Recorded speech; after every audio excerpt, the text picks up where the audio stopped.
लोग कहते हैं जोड़ियां आसमानों पर बनती हैं, लेकिन जमीन पर उसे चुनना हमें पड़ता है। और सच कहूं, आज के दौर में ये किसी डरावने ख्वाब से कम नहीं है।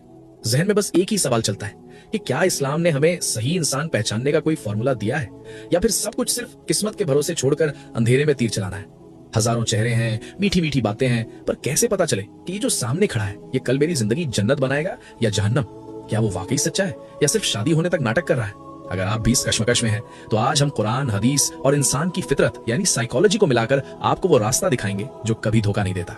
सबसे पहले फिल्मी दुनिया से बाहर निकल आइए। मोहब्बत अंधी हो सकती है, लेकिन शादी आंखें खोल कर करनी चाहिए। हमारे प्यारे नबी हजरत मोहम्मद सल्लल्लाहु अलैहि वसल्लम ने हमें एक बिल्कुल साफ पैमाना यानी क्राइटेरिया दिया है। सही बुखारी की हदीस है कि लोग आमतौर पर 4 चीजें देखकर निकाह करते हैं: उसका माल, उसका खानदान, उसकी खूबसूरती और उसका दीन। फिर आप सल्लल्लाहु अलैहि वसल्लम ने फरमाया, तुम दीनदार को चुनना, तुम्हारे हाथ मिट्टी से भर जाएं, यानी तुम कामयाब हो जाओगे। यहाँ रुकिए, दीनदार का मतलब सिर्फ ये नहीं कि वो तस्बीह पढ़ता हो या जानमाज पर बैठा रहता हो। दीनदार वो है जिसे अल्लाह का डर हो, जिसके अखलाक मजबूत हो।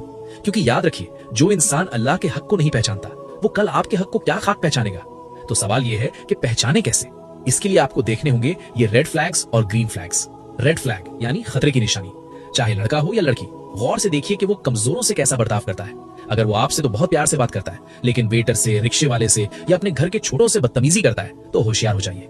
ये उसकी असली फितरत है। आज वो दूसरों पर चिल्ला रहा है, कल वो आप पर चिल्लाएगा। इज्जत एक आदत होती है जो हालात के साथ बदलती नहीं है। रेड फ्लैग, अगर उसे अपनी गलती मानने में मौत आती है। जो इंसान कभी सॉरी नहीं बोल सकता और हर बात में आपको ही कसूरवार ठहराता है, वो एक नार्सिसिस्ट हो सकता है।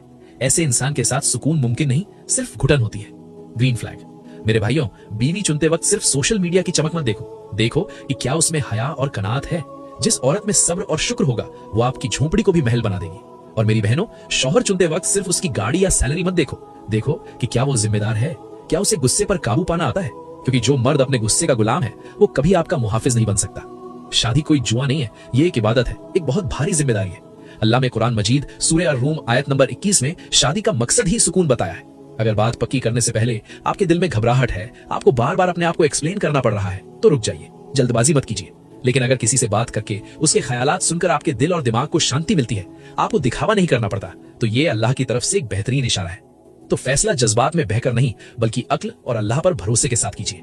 याद रखिए, आप सिर्फ एक पार्टनर नहीं चुन रहे, आप अपनी आने वाली नस्लों की माँ या बाप चुन रहे हैं।